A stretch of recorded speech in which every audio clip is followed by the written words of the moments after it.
kmetijsko-gozdarski zakon, ki bo zdaj v kratkem vložen v državni zbor strani SMC-ja,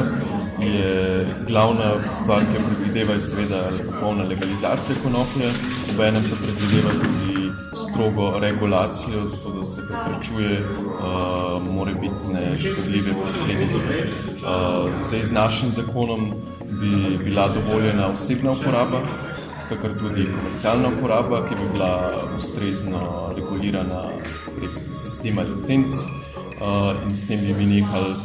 nesmiselno preganjanje uporabnikov in bi jim tudi omogočili dostop do nekih varnih in čistih produktov, obenem pa bi lahko iz samih trošarin financirali tudi preventivne in kurativne programe proti zlorabi drog.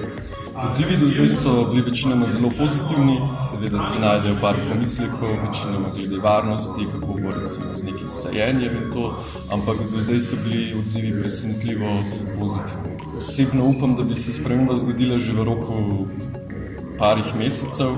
vendar pa, če sem realen, gibam, da bo trajalo vsaj še kakšno leto, preden bomo prišli do nekih konkretnih sprememb. Upamo pa, da se v čim krajšem možnem času to spremeni.